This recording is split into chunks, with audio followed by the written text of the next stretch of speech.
My friends, you are feeling this is our waiting room, and my main goal is no.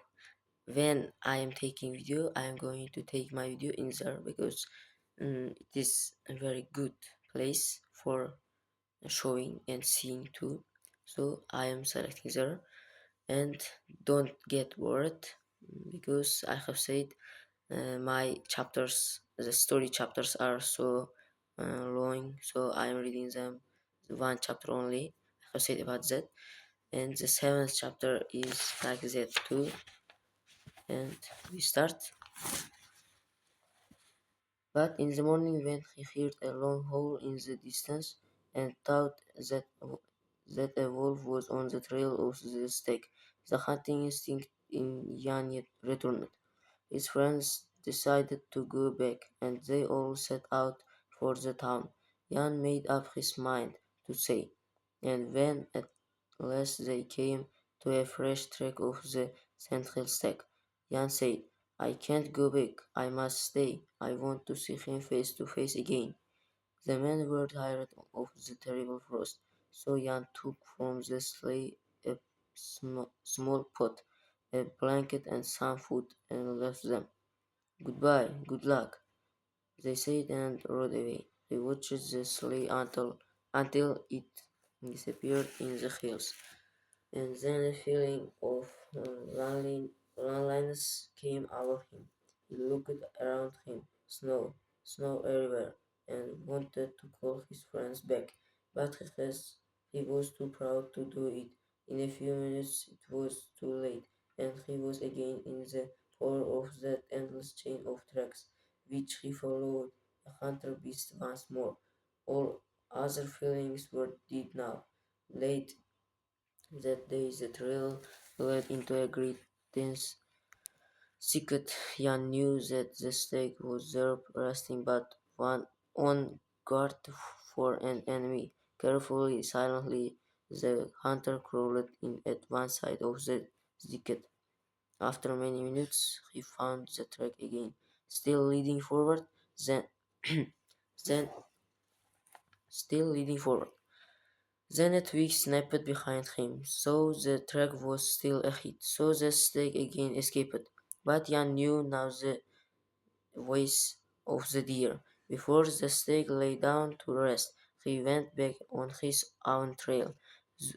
Thus, thus the hunter thought that the stag was far ahead when he was really far behind, and scenting the man was now miles away. When the cold black night came, Jan found a good place near some trees, made a small fire, and lay down to sleep. His hands and feet were terribly cold, for there was a great frost that night, and the ice on the lake creaked with the awful frost. A prayer wolf passed by in the night, but he didn't howl all and went away.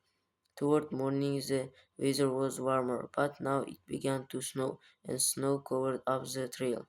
Jan didn't know where he was, and walked about for a mile or two, trying to decide in which direction to go. The snow whirled through the air and almost made him blind while the cold wind burned his face. All around him there seemed to be smoke and fog. Then, quite near him, sticking through the snow, he saw a cruiser, goldenrod, didn't try, but pointing to the north as it always did. Now he went on, and when he was in doubt, he stopped and looked for this campus flower, and at last came to a part of the country that he knew. Here he found a good place for a camp. When the blizzard stopped, he spent the day hunting, but didn't find any tracks. At night he returned to his camping place. The next morning he went out again, for something seemed to tell him that the end of the chase was near. Soon he found some tracks. He followed and came to a spot where 6 deer had rested. Among them was a great broad bed, and then he saw a giant track that only the Sandhill stag could make. The track was almost fresh, and there on the top of the hill the form of the great stag. But they saw him first, and before he could fire his gun, they fled and disappeared. The tracks led to a flat piece of land with a long dense thicket through the middle of it. That it that is where he is hiding and watching now. But he will not rest there, thought Jan. Now Jan hid himself and watched. After half an hour, a dark spot left the thicket and went up a hill far away. When the stag was out of sight over the hill, Jan ran across the valley and crawled along to look for the trail again. He found it, and there he learned that the stag was as wise as he. The stag had climbed the hill, but watched his back trail all the time. When he saw Jan, he bounded quickly away. However, Jan knew that a strong man could run down the uh, fastest deer. Jan was as fresh as ever, but the great stag's bounds became shorter and shorter, for he was very tired. He must get away from the hunter now, or he was lost. He often climbed high hills and from there looked for his enemy. At last the trail came to an end. There weren't tracks. Jan couldn't understand this until he found that the stag had gone back on his own trail and then bounding to one side had run it another direction. Three times he did this, then he passed rough as thicket and returning lay down in the thicket near his own track. Jan must pass the place so that his stag could smell and hear him before the trail led the hunter too close. The stag was desperate and went back along his own tracks many times so that Jan couldn't find the real track. When it began to grow dark, Jan returned to his camp but could not sleep. The next morning, everything became clear to him. The stag each time wanted Jan to follow the wrong trail. Now Jan found that real trail and saw that the distances between the tracks were short. The stag was worn out, too tired to eat, too frightened to sleep, and with a hunter after him who was never tired.